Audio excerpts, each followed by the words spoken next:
Estamos con Matías Tombolini aquí en los estudios, así que bueno, encantadísimos de recibirte, Matías. Gracias por invitarme y bueno, gracias por compartir este momento, así que acá estamos. Hola. Muchas gracias por estar acá. Es raro, ¿no? Radio, pero ya prácticamente todas las radios, o bueno, casi todas. Tienen streaming, sí, ¿no? Absolutamente, sí, casi todas. Sí. Bueno, Matías Tombolini, economista, político también. Un poquito. Bien, analista también de la política y de la economía, autor de libros, como todo lo que lo que tenés que saber sobre Argentina, Ladrones. Así es. Y Economatrix. Está perfecto. Y Economatrix. Y bueno, y te aprovechamos que estás acá, que viniste a una actividad política, política, económica, una charla, un conversatorio del Frente Renovador, con el espacio del GEN incluido. Y bueno, y te trajimos acá para este especial. Muchas gracias de vuelta por venir. Gracias por invitarme, chicos. Bueno, arranco yo con la primera pregunta. Venga. A mí, es como que no sabíamos bien por dónde, ¿no? Pero arrancamos ¿Quieren que charlemos de series? Tengo unas cuantas recomendaciones en Netflix para que vos que nos estás mirando. Fin de semana. Pero definitivamente, muy importante el tema series, es un súper tema. Es un súper tema. Y para la economía también. Bueno, claro, podemos conectarlo, porque vos fíjate, Netflix vale 144 mil millones de dólares, mientras que YPF vale 9 mil millones de dólares. ¿Por qué Argentina no tiene su Netflix? ¿Por qué Argentina no tiene su compañía que agrega valor de modo tal de que una compañía que en su momento hace un par de años valía 40 mil millones, hoy vale 144 mil millones, para que nos demos 3 veces la ayuda del acuerdo del FMI? Una empresa, una compañía que elegís una serie que integra contenido que produce y contenido que producen otros, pero que además vio venir lo que va a pasar, que Disney le va a sacar el contenido, que las grandes marcas del mundo del espectáculo le van a sacar el contenido porque no quieren que Netflix sea la plataforma, y van a armar sus propias plataformas. Okay. Y Netflix dijo, produzco mi serie. Primera serie que produce Netflix es House of Cards, serie que costó 100 millones de dólares. Pequeño éxito. Claro. Y hoy producen un montón de series. Ya no solamente producen series locales, producen series internacionales, o sea, no solamente en Estados Unidos, sino en distintos países. Series, creo, en Argentina, producidas por Netflix o subcontratadas, o sea, totalmente producidas de manera independiente, que después terminaron convirtiéndose en oferta que está en la plataforma, que en la Argentina ya paga IVA, que en la Argentina ya está vigente y que es la opción de consumo de entretenimiento de un montón de argentinas y argentinos que también en radio o de contenido de audio empiezan, por ejemplo, los chicos a escuchar podcast. Sí. En Spotify vos tenés podcast, digamos, la producción de contenido que los chicos escuchan y que tiene muchas ventajas, que es: escucho lo que quiero cuando quiero, no escucho lo que quiero cuando puedo. Claro, exactamente. Y esto me parece que es interesante. Si quieren, por eso digo, bueno, podía arrancar con Netflix. Sí. Podemos, vos tira tema y charlamos. Bien, con respecto a la situación del país, ¿no? Que no tenemos hablemos mejor de Sé Netflix. Que teníamos algo parecido, teníamos un Odeón, creo que una plataforma que se intentó armar, pero quedó ahí acá en Argentina. Qubit. ¿Sí? Qubit es Argentina, bien, claro. Sí. Bueno, pero estamos todavía lejos de la cotización de Netflix, eso seguro. Bueno, te pregunto con respecto a esto, ¿no? Hay como una... se volvió al auge de lo económico, ¿sí? Los economistas vuelven a ser los panelistas más invitados, más requeridos. El show de los programas de televisión es un economista explicando qué es lo que está pasando. Qué aburrido, por Dios. Terrible. Ahora, la pregunta es la siguiente. ¿Tenemos que acostumbrarnos los argentinos a estos saltos de humor de la economía argentina, a través de que de repente pareciera que toda la solución viene por una ayuda extranjera? ¿Es una solución el FMI acaso? ¿O la propuesta, o este acuerdo que se está por cerrar con el FMI? Mira, yo creo que no. Es más, te hago la siguiente pregunta. ¿Vos tenés suegro? Sí. Bueno, le mandamos un beso. Saludos a Silvio. Sí. Silvio, te mandamos un gran beso. El FMI es como pedirle plata a tu suegro. Si vos te querés cambiar el auto, Una, alternativa 1, vas al banco. Y le decís al banco, hola, ¿qué tal? Bueno, ¿cuánto quiere? No sé, 60.000 pesos. Perfecto. Te ponen una tasa de interés y después lo que vos vas con tu vida es tu problema. El banco te presta la plata. Bueno, si le pedís 60 lucas a Silvio, el asado del domingo... Me va a indicar hasta cómo... El asado del domingo lo tengo que estar haciendo va a ser... Pero aparte no solamente el asado. Va a ser, hacémelo del lado del hueso, el chori, no, mariposa no, lo quiero entero, vacaciones no, déjame que yo te diga, pibe, dónde o sea, te va a decir todo, cómo, cuándo, cómo, dónde. Bueno, el fondo es como el suegro, digamos, te presta más barata la plata que el banco, pero te dice cómo tenés que vivir tu vida. De hecho hay una publicidad, no sé si la habían visto hace un tiempito, que salió cuando los chicos le piden... Suegro, exactamente, ese es el ejemplo. Es la publicidad esa, más o menos parecida. Exactamente. Sí. Y eso me parece que es un poco lo que sintetiza que alguien de afuera te diga lo que tenés que hacer. Porque si a vos te va mal con tus propias decisiones, bueno, te fue mal con tus propias decisiones. Pero hoy Argentina está discutiendo cómo darle cumplimiento al acuerdo con el fondo, o sea, cómo hacer lo que el fondo dice, que no es menor, es gastar menos el año que viene, y después de este presidente, si sigue este o otro, gasta menos el siguiente año, que no está ni bien ni mal. Lo que te quiero decir es que te lo dice otro, no es una decisión que se toma de manera endógena, no la toma el pueblo, que además es el que genera los recursos. Y esto, bueno un poco la discusión era por ese lado con respecto a las trampas de la democracia, ¿no? O sea, como ciudadanos votamos un gobierno para que nos gobierne justamente, sea el agente financiero de todo el Estado, y de repente viene una organización no democrática como el FMI, donde si bien participamos nosotros, claramente nuestra fuerza no es la misma a la de otros países, los países centrales, y nos manejan las cuentas internas.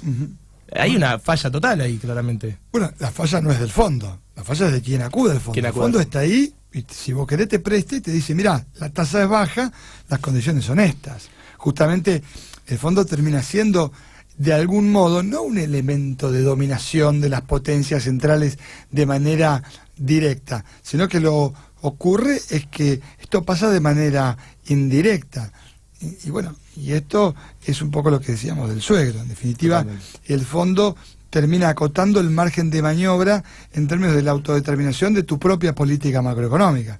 Por eso también es cierto que funciona como un elemento de dominación, pero no en sentido de una izquierda por ahí más tradicional, sino diciendo, mira, concretamente, si la Argentina está viendo cómo hace para cumplir el acuerdo con el fondo, que es menos obra pública, menos esto, menos otro, y no discute cómo tiene que hacer para crecer, o cómo hacer para que haya más emprendimientos, o cómo hacer para que los sueldos suban más o menos parecido a los precios y no mucho menos que los precios, que se recomponga el consumo. Eso quedó ausente de la discusión, porque lo que discutimos es la herramienta, el préstamo, el condicionamiento del préstamo, y no discutimos lo importante, que es el modelo de desarrollo nacional, que no está siendo discutido en la Argentina hace mucho tiempo.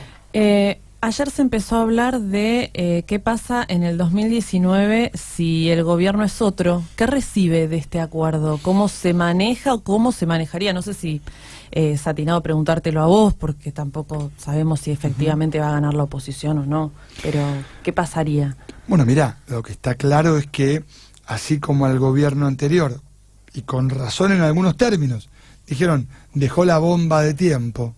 Bueno, si vos le dejás a otro gobierno un conjunto de condicionamientos, que no es una tasa de interés, porque no es que le dicen, mira, tomé deuda, bueno, hacete cargo de los intereses, sino que lo que le dicen es, mira, el año 2020 vos tenés que hacer esto, esto y esto, y no es que es neutro, si no lo haces, incumplís el acuerdo con el fondo, y por lo tanto lastimás tu macro de entrada. Y lastimar tu macro de entrada significa tener una corrida cambiaria, tener problemas para tomar deuda de mercado internacional, etcétera, etcétera, etcétera. Entonces, hacen muy costoso el término de la independencia económica y de alguna manera limitan el margen de maniobra de los gobiernos que vienen. Y por supuesto, esto al fondo le permite, bueno, continuar con este círculo en donde te presto si me haces caso, si no me haces caso no te presto, y al final tenés que tener mucha autonomía para decir, bueno, ahora fondo no te necesito más. Entonces, ¿es para festejar la cuantía del paquete de préstamo? Y parece que no, porque más grande es el paquete que de préstamo, más sujetado queda el país a retroalimentar esa dinámica en la que terminamos entrando por acudir a un acuerdo con el fondo. Que, por como les decía antes, el problema no es el fondo, sino es la Argentina yendo al fondo sin plan. Bueno, me parece que vaya por ahí. Ese es el tema, que ya también se empezó a hablar a partir de hace unas semanas de que porque directamente no había plan, pero ahora sería como la excusa del gobierno decir, y no, porque tenemos una receta traída de afuera. ¿Le serviría de argumento a Macri esto como para decir, bueno, no tengo un plan, pero por esto? O sea, ¿cómo se analiza eso? Macri digamos? En algún momento dijo, no hay plan B. Bueno, no estaba mintiendo, porque fueron desesperados al fondo de entrada. Todavía estamos esperando el plan A. También. Bueno, yo creo que había plan en el sentido de un modelo de carácter conservador tradicional, 5 millones de personas que les va bien, 37 millones de personas que no es que les va pésimo, sino en donde los sectores que peor les iba suben 2 o 3 escalones, llega la cloaca, llega la obra pública, y los sectores medios se desploman 10 escalones. Entonces, claro, el que iba al cine 15 veces termina siendo 9 veces. Y el que ganaba a plata de hoy, 8.000 pesos puede llegar a ganar 12, pero el que ganaba 40 va a ganar 28. Chile, 2 clases sociales. Exactamente. Lo que pasa es que en Argentina está habitado por argentinos, no por chilenos, que hay una clase media que además hoy es el sujeto social representado por los sindicatos, que ya no representan más a los sectores que están más abajo en la pirámide. Totalmente, sí. Sino que hablamos de camioneros, hablamos de sueldos altos. Hoy los movimientos sociales atienden los sectores más postergados y los sindicatos atienden sectores medios, que de alguna manera están formalizados. Entonces, bueno, allí hay también una discusión fuerte, porque hoy un sindicato te plantea no quiero pagar impuestos a las ganancias. Bueno, entonces, esa discusión también resignifica en función de qué parámetros se puede vertebrar un proyecto de poder alternativo que tiene que entender cuál es el sujeto social que quiere representar. Me puse muy técnico, si quieren volvemos a la serie. No, se entiende. No, está bien. Yo quería ir por el lado de cuáles son los cuando se habla de la economía, la estructura económica argentina, ¿no? Al menos desde los últimos mandatos, ¿no? Esto lo pregunta el señor porque da clases de economía. Claro. Y esto lo debe enseñar seguro. Por supuesto, sí, tengo mi postura también tomada, pero digo, ¿cuáles son los chorros de fuga de divisas que hacen ineficiente la economía argentina? ¿O qué es lo que tenemos que resolver con respecto a los dólares nosotros? ¿Y por dónde, no? Sería. Mira, a mí me parece que ¿tenés 3 o 4 horitas? Mira, a grandes rasgos, a mí me parece que tal vez las principales cuentas que vos ves que podrían llegar a ser. Yo creo que no hay que discutir el dólar, yo creo que hay que discutir un modelo de desarrollo nacional, en donde el dólar es una herramienta, pero no es el centro. Vos tenés que tener una propuesta que atienda al consumo y a la producción desde una mirada que privilegie que la ganancia se quede en la Argentina. Totalmente. Y que el consumo arranque por ser privilegiado en la Argentina, en lugar de tener un modelo que lo que termina haciendo es financiar justamente la fuga de capitales. Pero no es que los capitales se fugan porque son malos, los capitales son cobardes acá, en Corea del Sur, en Holanda, en Francia, en Gran Bretaña y en Estados Unidos. Vos tenés que generar incentivos para que se queden los capitales. Ahora, ¿cómo se generan los incentivos?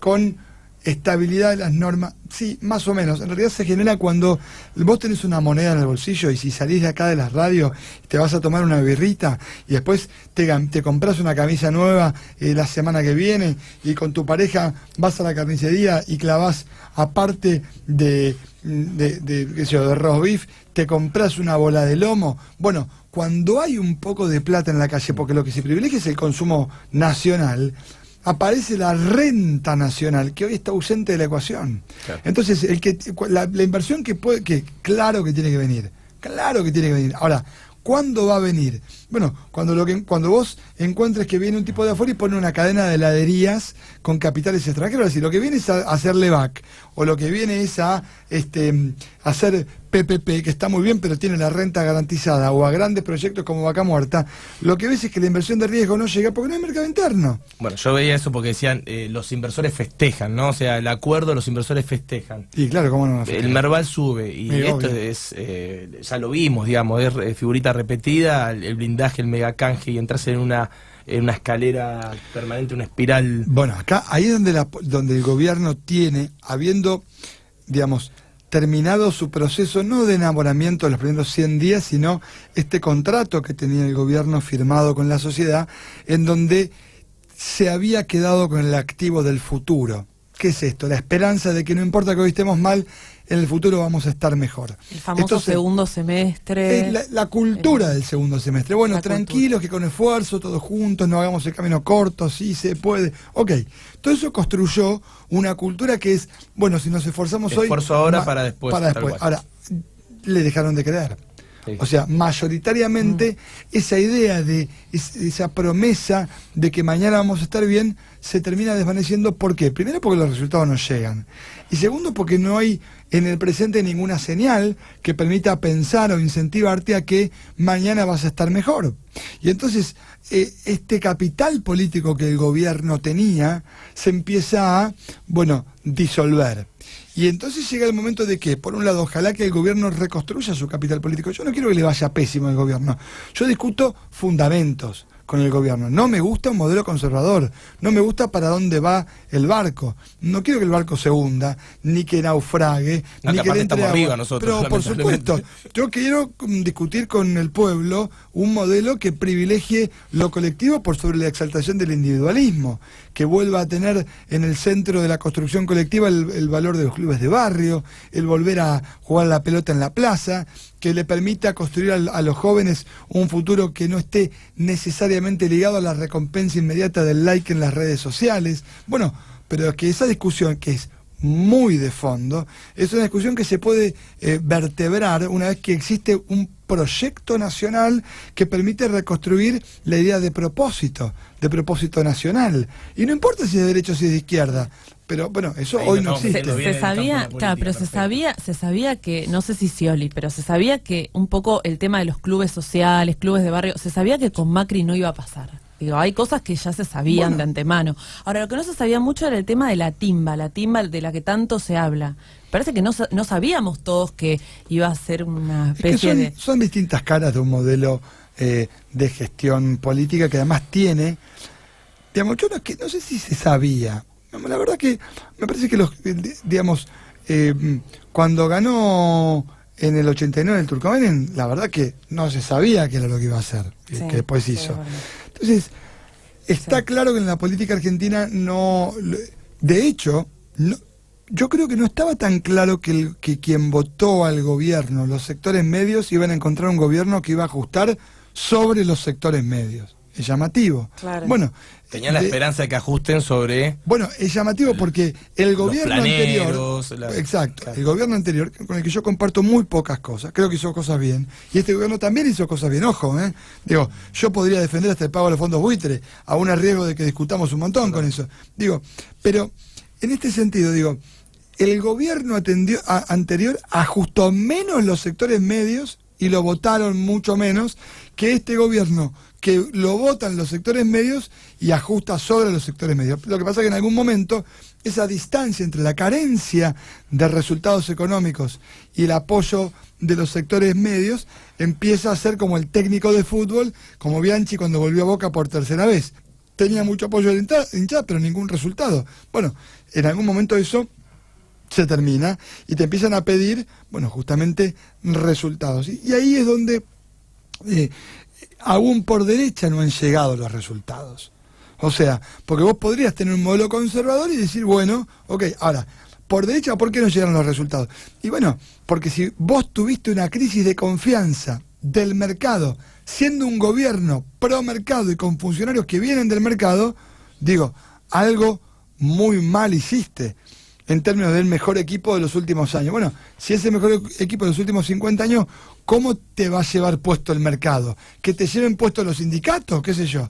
Pero te llevó puesto el mercado, los tuyos. Bueno, entonces en términos de derecha, porque yo podría desarrollar un conjunto de argumentos que desarrollan los liberales extremos para criticar al gobierno aún en la lógica filosófica que el gobierno propone. Esa contradicción, ¿por qué se puede explicar? Y para mí se explica por una variable que es importante identificar y que tiene que ver con que la comunicación está en el centro del dispositivo de toma de decisiones del gobierno, lo explica Nathanson en su libro, y y ya no es la comunicación una manera de contar cómo se hace la política, sino que terminó quedando en el centro del dispositivo de toma de decisión, y entonces da lo mismo. Se construye la política a partir de la comunicación. Exacto. Entonces el focus group manda sobre la política, que a su vez puede mandar sobre la economía o no. Yo creo que debe mandar la política por sobre la economía, pero si la comunicación queda en el centro de la toma de decisión,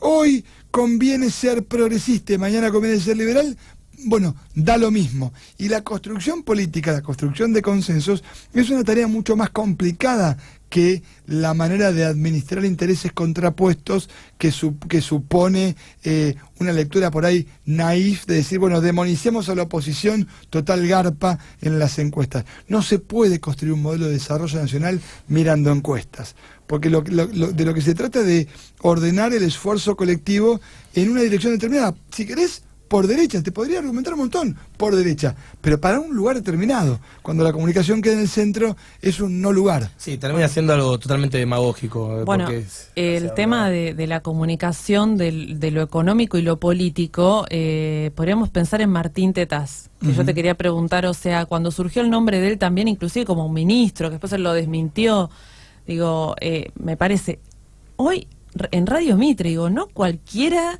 nosotros estamos por ahí años y años, y uno lo ve a Tetaz y uno dice, bueno, llegó y está prácticamente conduciendo, ¿no? Pero, digo, ese lugar, no por él personalmente, digo, no lo conozco, no tengo... Yo sí, y es amigo, lo quiero bastante, pero... Pero, digo, se le ha dado un lugar, no sé, de poder, creo yo, de llegada a la gente, en la emisora que está, y me parece que como vocero, me parece que ha dado su fruto, porque si no, no hubiese estado sonando como tentativo ministro.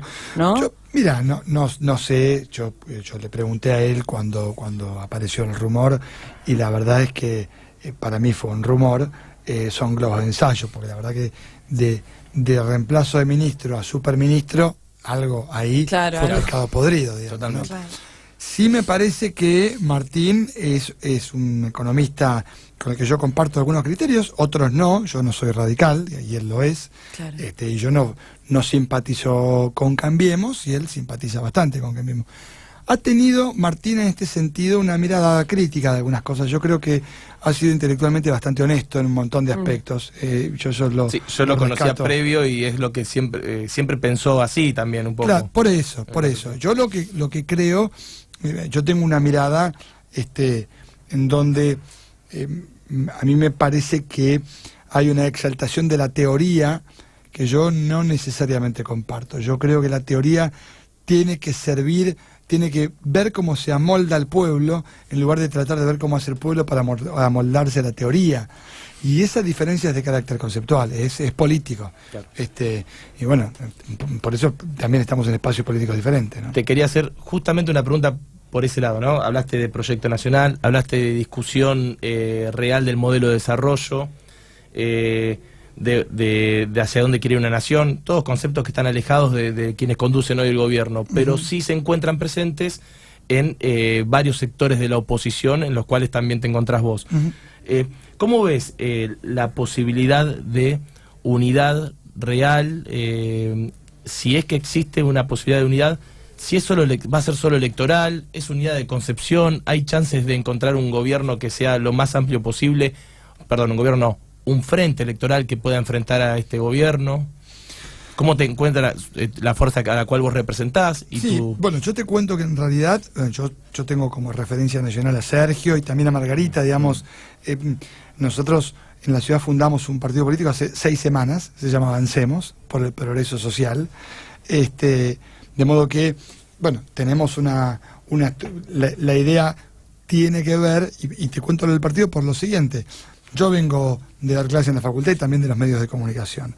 Y la verdad es que a título estrictamente personal yo podría tratar de ver cómo sigue mi carrera política siendo una propaganda, o sea, estructurando mi participación en la política a partir del conocimiento que pueda generar en los medios de comunicación y no, digamos, buscando vertebrar un proyecto de poder que empiece por tratar de constituir un punto de acumulación, que es lo que yo quiero que suceda con el partido político que estamos estructurando nosotros, en el contexto de un conjunto de partidos políticos que en la ciudad están recorriendo el camino de la oposición. Y esto quiere decir que cuando vos hablas de un proyecto de poder, no se trata de que Matías Tombolini sea o no sea candidato. La discusión de nombres tiene que ser el punto, en todo caso, de transición en un camino que debería suponer una transformación real de las condiciones actuales. Ahora, si empezamos discutiendo los nombres en la oposición, tenemos un problema. Yo lo que creo es que las estrategias, para mí lo que hay que intentar es caminar, tomar contacto con la realidad desde un lugar diferente, poner el cuerpo, esto que me decía un cura hace no mucho tiempo, amar es presencia, y hacer política también lo es, digo yo, porque permite entender la realidad desde un lugar bien distinto que supone el paper o la reunión superestructural. Ir abajo, tener contacto cotidiano con los problemas puntuales que tienen aquellos que viven en nuestra nación. Entonces, la posibilidad de armar un gran frente me parece que es un ejercicio teórico válido que nos invita hoy fundamentalmente a tratar de identificar cuáles son los aspectos que nos permitan construir un propósito, un sueño. Porque hasta acá lo que no se construyó fue ese sueño, fue ¿de qué vamos a hablar? ¿Qué vamos a construir? ¿Una rosca gigante y después vamos a ponerle arriba una gran propaganda política?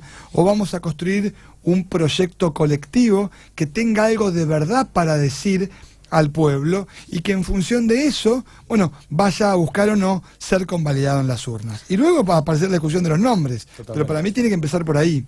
Ahora, ¿son conscientes de que el grupo económico o los nombres que suenan del Frente Renovador, llámese, bueno, Redrado, Labaña, son conscientes de que siempre fue bien elogiado por la gente y en este caso, como con Cambiemos la gente está disconforme, ustedes pueden contar con esa ventaja en el 2019? O sea que al tener ese buen equipo que siempre estuvo, pero que ahora al flaquear, pues el punto flaco de este gobierno, lo económico, que ustedes pueden posicionarse mejor, o sea, ¿lo han pensado así? Sí, a ver, a mí me parece que el camino justamente distinto que debería intentar recorrer la oposición, por supuesto, vos estás planteando el cálculo político táctico, digamos. Tenemos a Roberto Labaña, que es un economista muy prestigioso, mide bárbaro.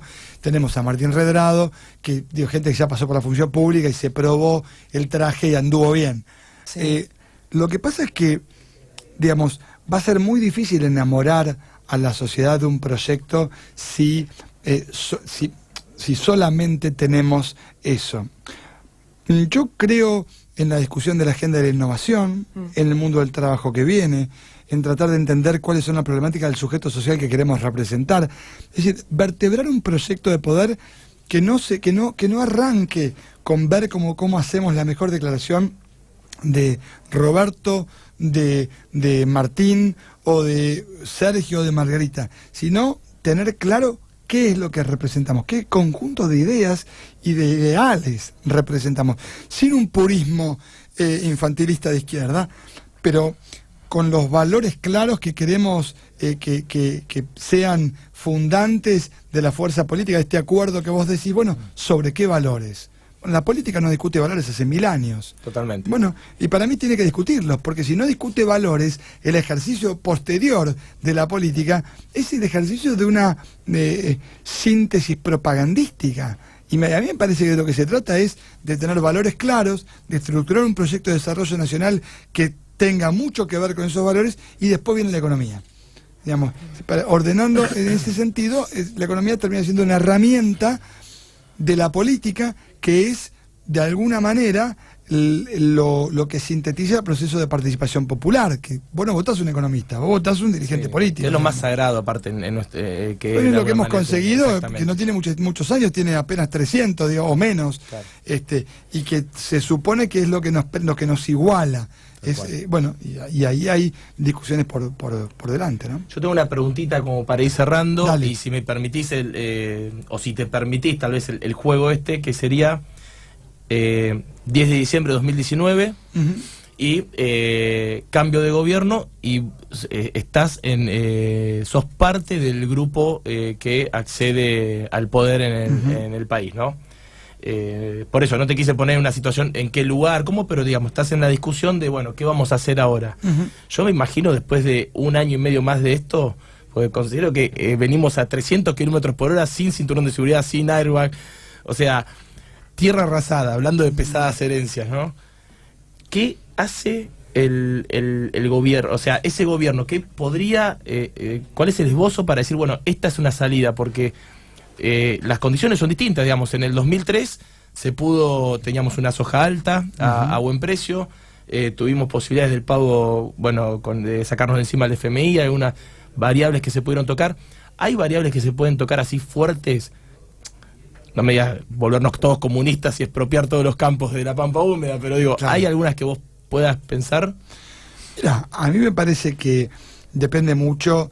Si haces ese ejercicio tenés que completarlo con de qué manera se llegó, claro, cuál fue el tipo de vínculo que se estableció con el pueblo, qué... Bueno, no empieza una fiesta después del 11 de diciembre, está claro eso. Vos tenés cuestiones que prometa urgentes, eso es una mentira. Obvio, y además tenés cuestiones que pueden ser urgentes de acá a 1 año y medio y cuestiones que son importantes. Si vos tenés un problema, como tiene hoy la Argentina, de hambre, tenés que atender el problema del hambre antes que el resto. Ahora, ¿qué es lo importante? Yo lo que creo que lo que tiene que hacer quien gobierne es convocar al que perdió. Totalmente. Digamos, entender que no hay manera de construir un proyecto colectivo que supone privilegiar el nosotros por sobre el yo, que no tenga en cuenta lo que opina quien piensa distinto, porque dialogar es un ejercicio que se practica con el que piensa diferente. Y allí habrá que poner arriba de la mesa qué hacemos con la justicia en este país, que no tuvo su 2001 todavía. Claro. Y allí habrá que poner arriba de la mesa cuáles son los sectores que vamos a privilegiar y cómo hacemos que esos sectores que siempre son, la política es administrar intereses contrapuestos. Bueno, tenés $1 a plata de 35 mangos, bueno, perfecto. Eso genera transferencia de recursos. ¿Cómo compensamos? ¿Cómo hacemos para que eso también genere una estructura de consumo interno que permita retroalimentar un modelo productivo de servicios y que agregue más valor y que no consolide ganancias que luego se fuguen? Bueno, ¿cómo evitamos eso? ¿Cómo generamos los incentivos? ¿Cuál es el marco normativo? Bueno, ¿qué opina la oposición? ¿Qué tienen para decir? Digamos, para mí eso sería lo que...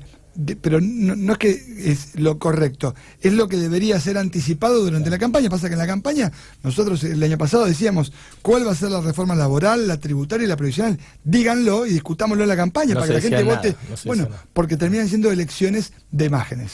Terminan siendo elecciones en donde votamos fotos, no votamos ideas. Y ¿sabes qué? La elección del año que viene va a ser lo mismo. La política tiene que usar las herramientas que existen para construir poder, en el sentido de poder electoral, pero no debe de ningún modo olvidarse de que la política no es la venta de cereales o de pasta de dientes. Tiene que ver justamente con la gratitud que tiene quien ejerce la política en el sentido del servicio público. Y esa vocación que te mueve, si elegís ser esclavo de quien te vota en definitiva, tiene que determinar que una vez que ganás, tenés que ganar y impulsar, bueno, el conjunto de valores que tenías cuando empezaste. Yo por mi parte la última, Dale. Matías, tiene que ver con este 2019, diciembre, y qué lugar te impulsa el afuera o te alienta para que ocupes y qué lugar querrías ocupar vos. Mira, la verdad es que yo que hoy estoy caminando la ciudad, porque vivo en la ciudad de Buenos Aires, si bien soy santafesino, por supuesto tengo vocación de poder, tengo ego, a mí me parece que hoy las fuerzas que queremos construir una alternativa, lo que tenemos que tratar de hacer es caminar la realidad. Y yo vengo a estar en Mar del Plata, ayer, hoy acá en La Plata, y de caminar mucho la ciudad de Buenos Aires con el Consejo Económico y Social que me toca presidir desde la oposición. Y sinceramente, más allá de es como decir un jugador de fútbol, ¿y qué querés hacer? Y quiero jugar un mundial, y dice Messi, sí, presidente, y sí, claro, sí, también, obviamente. Ahora, en términos de los pasos a seguir, para mí deben ser definidos en función de las posibilidades que tenga la oposición. Y esto es importante entenderlo porque si no queremos ser una suma de microemprendimientos personales y lo que queremos es construir un proyecto de poder. De verdad hay que ver quién es el que mejor está, quién es la que mejor está. Y puedes hacer una paso y puedes decir, mira, conviene que jugues acá o que no jugues. Bueno, bárbaro, si hay un proyecto de poder, bueno, el que tiene vocación de poder lo que quiere es llegar para transformar. Para agradecer la oportunidad que le dieron y para servir al pueblo. Bueno, entonces tenés que estar en el lugar que permita, luego de haber generado intereses convergentes, porque por supuesto no podés hacer política si no generás interés en los demás y no resolvés la superestructura que existe y que está ahí, por supuesto, porque no se hace política de forma naif. Ahora, la política tiene mucho de realpolitik, si se quiere, casi te diría en el sentido de la política internacional, en el sentido de Morgenthau, de comienzos del siglo pasado. Ahora, sin teorizar demasiado, yo creo que el año que viene habrá que ver a dónde está cada uno. Mientras tanto, lo que sí me parece importante es que todas las fuerzas de la oposición que pretenden converger en algún momento el año que viene, lo que no tienen que hacer es obturar la posibilidad de converger. Para mí la política es un ejercicio de adición, no de sustracción o de división. ¿Y esto qué quiere decir? Quiere decir que es como si fuera un Lego.